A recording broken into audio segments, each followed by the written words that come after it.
শরীরে এখনো তেজ বেশি তো এই জন্য এত গরম গরম কথা। তোমার তেজ একটু কমায়া দেই বলে দিছে, জিন্দান খানায় নিয়ে বন্দি করো, খানা দানা বন্ধ, একটা দানা খাইতেও দিবা না আর এক ফোঁটা পানিও পান করতে দিবা না। ডাক্তারকে বলে রাখছে নারী পরীক্ষা করতে থাকবি, যখন দেখবি যে একেবারে শেষ মুহূর্ত, এখন খাবার দাবার না দিলে আর বাঁচবে না, ওই সময়ে নিয়ে খাবার দিবি। খাবারটা কি দিবি সেটাও ঠিক করে দিছে, বলছে যে মুসলমানদের ধর্মে যে জিনিস হারাম সেটা দিবি, শুয়োরের গোশত আর মদ মিশানো পানি। আল্লাহকে বললাম যে আল্লাহ তুমি পরীক্ষা করতেছো তোমার বান্দার, যে তোমার বান্দা তোমাকে, তোমার দ্বীনকে, তোমার রসুলকে, তোমার রসুলের আদর্শকে কতটা ভালোবাসে তুমি এটা পরীক্ষা করতেছো। আর এই পরীক্ষা করার জন্য জীবন দিছো মাত্র কয়টা? একটা মাত্র জীবন দিছো। আর ওই একটা জীবন দিয়ে আল্লাহ তোমাকে কিভাবে দেখাবো যে আমি তোমাকে আর তোমার দ্বীনকে কতটা ভালোবাসি। তুমি আমাকে 1000 জীবন দান করতা, একটা একটা করে জীবন তোমার জন্য উৎসর্গ করে তোমার বান্দা আব্দুল্লাহ বিন হুযাফা দুনিয়ার সামনে প্রমাণ করে দিত ঈমানদারের কাছে ঈমানের দাম কত বেশি। উলামায়ে কেরাম, আহলে হক, হকের ঝান্ডাবাহীরা যদি হকের উপর অটল আর মজবুত থাকে, আল্লাহর পক্ষ থেকে সাহায্য আসে, প্রতিপক্ষ মাথা নত করতে বাধ্য হয়।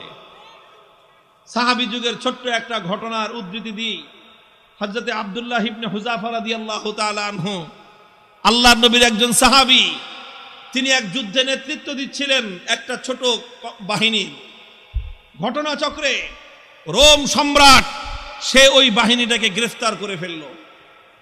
আল্লাহর নবীর সাহাবী আব্দুল্লাহ বিন হুযাফা রাদিয়াল্লাহু আনহু সহ প্রায় 50 জনের মুসলমানদের একটা কাফেলা বন্দী হয়ে গেল।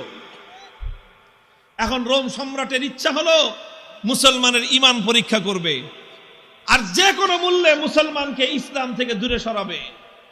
এই জন্য প্রথমে আব্দুল্লাহ বিন হুযাফাকে ডেকে নিয়ে অফার দিল, অফার, লোভ দেখাইলো, বলল তুমি ইসলাম গ্রহণ করো, বিশাল অপ্রতিরোধ্য বিশাল সাম্রাজ্য, পৃথিবীর সুপার পাওয়ার রোম সাম্রাজ্যে তোমাকে বিশাল বড় ক্ষমতাবান পদ দিয়ে দিব, মন্ত্রিত্ব দিয়ে দিব, আর আর তোমাকে আমার মেয়ে বিয়ে দিয়ে দিব।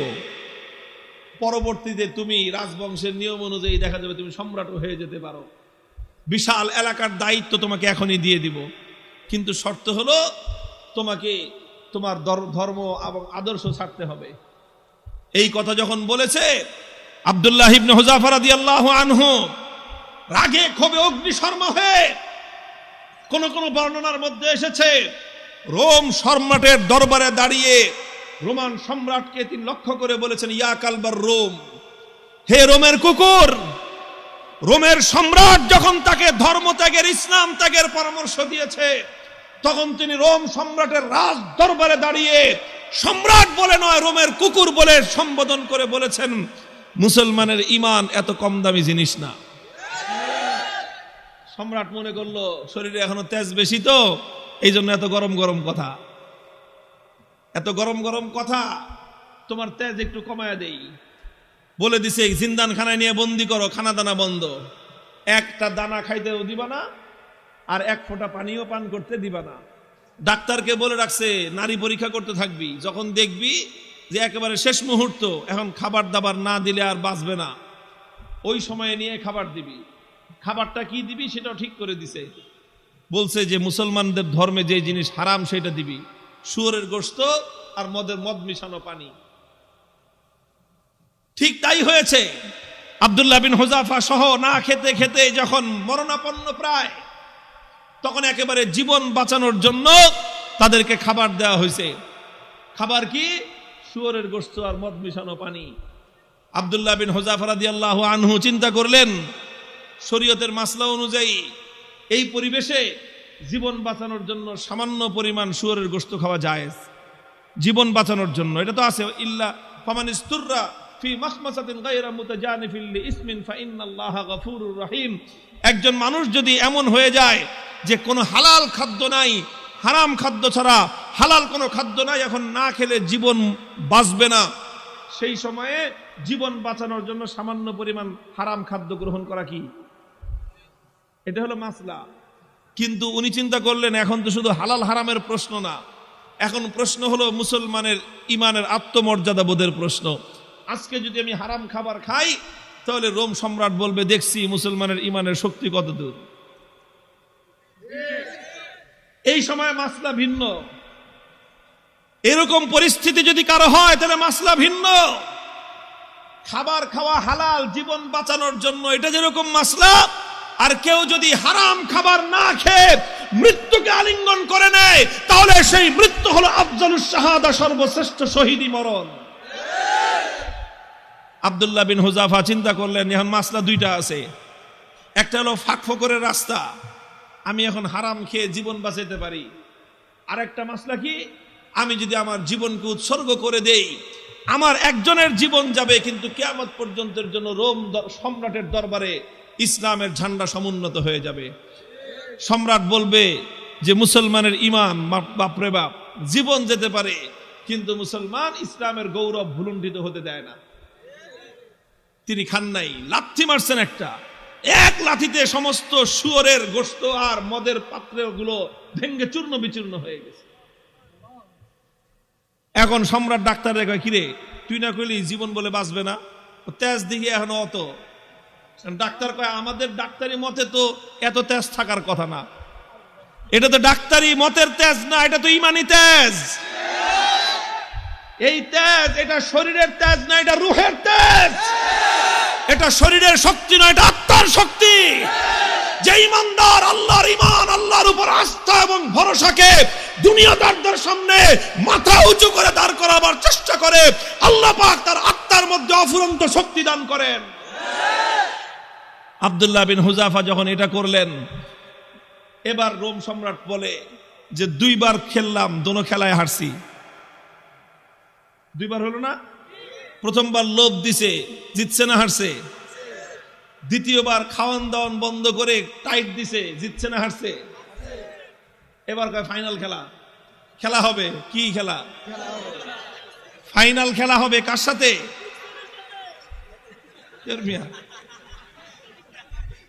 এদের সাথে তো খেলা শেষ করে দিয়ে আসছি তার এলাকায় গিয়ে।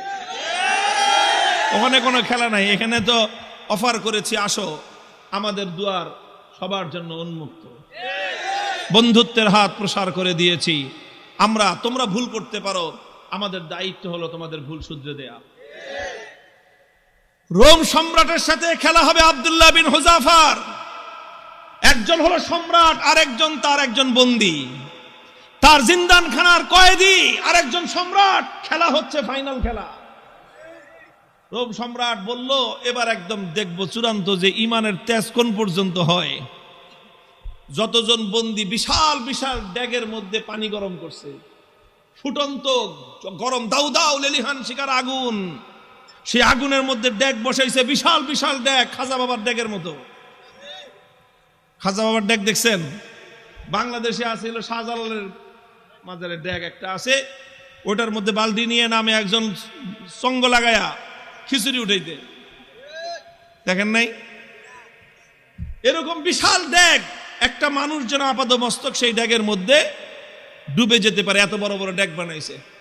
ড্যাগ বানায় তারপরে লাকড়ি দিয়ে লেলিহান শিকার আগুন জ্বালাইছে, সে আগুন জ্বালায় তারপরে এই তো পানি দিয়ে ভরে দিছে। পানি যখন টকবক টকবক করতেছে, এবার আব্দুল্লাহ বিন হুযাফা সহ তার সমস্ত বন্দীদেরকে ডেকে আনছে। ডেকে এনে বলছে, আব্দুল্লাহ বিন হুযাফা এবার তোমার সাথে কোনটা খেলা?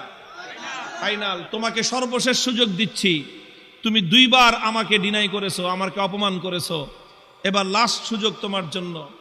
এই যে দেখো গরম পানি, কথা মানবি আর নাহলে একটা একটা করে এই গরম পানির মধ্যে ছাড়বো, আর পানির মধ্যে ছাড়ার সাথে সাথে দেখবা মৃত্যু কত বিভীষিকাময়। আব্দুল্লাহ বিন হুযাফা নির্বিকার, কোনো কথা বলেন না। সম্রাট বলছে জল্লাদকে ওর সামনে থেকে তার একজন সঙ্গীকে নিয়ে তার চোখের সামনে গরম পানিতে ছেড়ে দাও। ঠিকই আব্দুল্লাহ বিন হুযাফা রাদিয়াল্লাহু তাআলা আনহু একজন সাথীকে নিয়ে গরম পানির মধ্যে ছেড়ে দেওয়া হলো। মুহূর্তের মধ্যে বিভৎসভাবে তার মৃত্যু হলো, তিনি শাহাদাত বরণ করলেন। চোখে তাকায় দেখলেন কিচ্ছু, কোনো কথা নাই। এবার বলল যে এবার ওরে ধরে নিয়ে যাও। আব্দুল্লাহ বিন হুযাফা রাদিয়াল্লাহু তাআলা আনহুকে এবার ধরে নিয়ে যাওয়া শুরু করলো। বাদশা খেয়াল করতেছে যে মনোভাবটা কি চেঞ্জ হয় কিনা, একটু অন্তত ভয় পায় কিনা। একটু ভয় পাইলেও মনে করবে যে যাক কোন রকম মর্যাদাটা রক্ষা পাইছে, ফাইনাল খেলা ড্র ঘোষণা করে দেওয়ার একটা ধান্দা খুঁজতেছে। যখন আব্দুল্লাহ বিন হুযাফাকে নিয়ে যাওয়া হচ্ছে, ইতিহাসের কিতাবগুলোর মধ্যে লেখা হয় ওনার চোখ দিয়ে দরদর করে পানি পড়তে আরম্ভ করলো। তো বাদশাহ মনে করছে কাম হয়েছে, মনে হয় কাজ হয়েছে, মনে হয় ভয় পাইছে, কেবল ডাক দিছে, এই ফিরে আনো। জিজ্ঞেস করতেছে কি ব্যাপার, ভয় পাইছো? যদি ভয় পেয়ে থাকো সারেন্ডার করো, এখনো তোমার জন্য সে আমার অফার অব্যাহত আছে, তুমি তোমার ধর্ম ছেড়ে আমাদের দলে যোগ দাও, সঙ্গে সঙ্গে আমি তোমাকে রোম সাম্রাজ্যের বিশাল ক্ষমতাবান পদ দিব তোমাকে।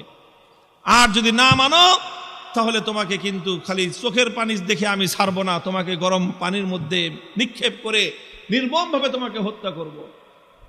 আব্দুল্লাহ বিন হুযাফা বলেন, কারে কি তুমি কি মনে করছো এই মৃত্যু দেখে ভয় পেয়েছি? না, তোমার এই মৃত্যুর এই বিভীষিকা দেখে আমি ভয় পাই নাই। তাহলে কান্দো কেন? পরে কান্দি, চোখের আমারে পানি, হে রোম সম্রাট, তোমাকে দেখাবার জন্য নয়, আমার চোখের অশ্রু তো দুনিয়ার কোন মানুষকে দেখাবার জন্য নয়, আমি আমার জীবন সায়ান্নে মৃত্যুর মুখোমুখি দাঁড়িয়ে আমার রব্বুল আলামিনকে দেখানোর জন্য দুফোঁটা তপ্ত অশ্রুর নাজরানা তার কদমে পেশ করলাম। আল্লাহকে বললাম যে আল্লাহ, তুমি পরীক্ষা করতেছো তোমার বান্দার, যে তোমার বান্দা তোমাকে, তোমার দ্বীনকে, তোমার রাসূলকে, তোমার রাসূলের আদর্শকে কতটা ভালোবাসে, তুমি এটা পরীক্ষা করতেছো। আর এই পরীক্ষা করার জন্য জীবন দিছো মাত্র কয়টা? একটা মাত্র জীবন দিছো। আর ওই একটা জীবন দিয়ে আল্লাহ তোমাকে কিভাবে দেখাবো যে আমি তোমাকে আর তোমার দ্বীনকে কতটা ভালোবাসি? তুমি আমাকে 1000 জীবন দান করতা, একটা একটা করে জীবন তোমার জন্য উৎসর্গ করে তোমার বান্দা আব্দুল্লাহ বিন হুযাফা দুনিয়ার সামনে প্রমাণ করে দিত ঈমানদারের কাছে ঈমানের দাম কত বেশি। তো এই জন্য কান্দি বেটা, আহাম্মক জানি কথাটা। তুই মনে করছিস যে মুসলমান জীবনের মায়ায় কান্দে? আরে মুসলমান তো বিশ্বাস করে যে যতদিন বেঁচে আছি ততদিন কষ্টে আছি, আল্লাহর জন্য জীবন দিব আর জান্নাতে যাব। কি বলেন? সন্দেহ আছে? আল্লাহর জন্য জীবন দেওয়ার মধ্যে আর জান্নাতের মধ্যখানে কোনো দূরত্ব নাই, কোনো দূরত্ব নাই। তুমি জীবন দিবা আল্লাহর জন্য আর জান্নাতে যাবা। তাহলে ভয় কারে দেখাও মিয়া? আমার কাছে একটা জিনিসই আমার বুঝে আসছে যে বেটা, তোমরা যদি বাতিলের উপর থেকে নমনীয় না হতে পারো, আমি হকের উপর থেকে নমনীয় কোন দুঃখে হব? হযরত ওমরের থিওরি ছিল যে আলাইসা কাতলাহুম ফিন্নার ওয়া কাতলানা ফিল জান্নাহ। হযরত ওমর রাগে ক্ষোভে হুজুর সাল্লাল্লাহু আলাইহি ওয়াসাল্লাম এসে বলতেছে যে হুজুর, আচ্ছা কোন তো থিওরিটা এটা কিনা যে বেঈমানরা মরলে জাহান্নামে যাবে, ঈমানদাররা মরলে জান্নাতে যাবে, কথা ঠিক আছে না হুজুর? হযরত ওমর যখন এই কথা কয়, হুজুর কয় তোমার কথাটা তো ঠিকই আছে, যে ওরা মরলে জাহান্নাম, আমরা মরলে জান্নাত। কয় হুজুর তাইলে আবার 3 নম্বর কথা কি? ফালামা নুতি হাযিহি দানিয়াতা ফি দীনিনা। বেঈমান যদি নমনীয় না হতে পারে, মরলে জাহান্নামে যাবে, তাহলে আমি মরলে জান্নাতে যাব, আমি নমনীয় হব কেন?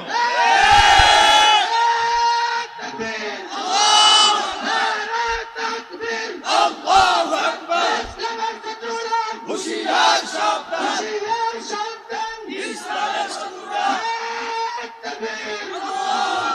আরে বেঈমানরা যদি বাতিলের পথ ছাড়তে না পারে, ঈমানদাররা হকের পথ ছাড়বে কেন? কথার মধ্যে কোনো ভেজাল আছে? হিসাব কিতাব তো ক্লিয়ার, কথা তো পরিষ্কার এখানেই, যে এখানে নমনীয় তো তোমাকে হতে হবে, আমি কেন নমনীয় হব? যেখানে তুমি বাতিলের উপর, আমি হকের উপর, তুমি বদ্দীনের উপর, আমি দ্বীনের উপর, তুমি কোরআনের বিপক্ষে, আমি যখন কোরআনের পক্ষে, নমনীয় তোমাকেই হতে হবে, আমার নমনীয় হওয়ার কোনো স্কোপ নাই। হযরত আব্দুল্লাহ বিন হুযাফা রাদিয়াল্লাহু তাআলা আনহু যখন এই কথা বললেন, সে আরে বেটা জীবন তো একটা আছে দেখে একটা দিতেছি, জীবনে 1000টা থাকলে 1000টা দিয়ে প্রমাণ করতাম যে ইসলাম এবং ঈমানের দাম কত। এই কথা যখন বলছে তখন বাদশাহ কয় যে এটা তো মানুষ না, মানুষ কি এরকম হয় নাকি? আরে মৃত্যুর মুখোমুখি দাঁড়িয়ে মৃত্যুকে আলিঙ্গন করার জন্য পাগল। কয় জীবন একটা আছে দেখে একটা দিতেছি, 1000টা থাকলে 1000টা দিতাম। এখন তোর দিলের মধ্যে ভয় ঢুকে গেছে, আল্লাহ পাক রব্বুল আলামিনের পক্ষ থেকে সাহায্য আর নুসরত আসা শুরু হয়ে গেছে। আল্লাহ পাক বাতিলের অন্তরের মধ্যে ভয় এবং ভীতির সঞ্চার করে দিয়েছেন। এখন বাদশাহ মনে করা শুরু করছে যেটা মানুষ না, এটা অন্য কিছু, এটা অন্য কিছু হবে। এখন ওরে যদি আমি শাস্তি দেই, মারি, তাহলে আমি নির্বংশ হয়ে যাব, এরকম একটা ভয় ওর মনের মধ্যে আসছে। এখন চিন্তা করতেছে, এখন ছাইরা দেমা, ভিক্ষা চাই না, এই অবস্থা হয়েছে। এখন সে রাস্তা খুঁজতেছে যে কেমনে এখন এর থেকে বাইচা আসা যায়। এখন যদি আব্দুল্লাহ বিন হুযাফাকে এমনি মুক্তি দিয়ে দেয়, নিজের মান মর্যাদা যা আছে, প্রেস্টিজ সব বেলুনের মতো ফুটো হয়ে যাবে। এখন বলে যে ঠিক আছে, ঠিক আছে, তোমার কিচ্ছু করা লাগবে না, ইমান ছাড়া লাগবে না, ইসলাম ছাড়া লাগবে না, কোনো কিছু করা লাগবে না, তুমি শুধু একটা কাজ করো, আমার কপালের মধ্যে একটা চুমা দিয়ে দাও, তোমাকে ছেড়ে দিব। আব্দুল্লাহ বিন হুযাফা বলেন, শুধু আমাকে একা ছাড়বা না, আমার 50 জন সাথী সঙ্গী সবাইকে ছাড়বা। কয় না, খালি 50 জন না, তুমি যদি আরো নাম কর, ওগুলি সব ছেড়ে দিবে।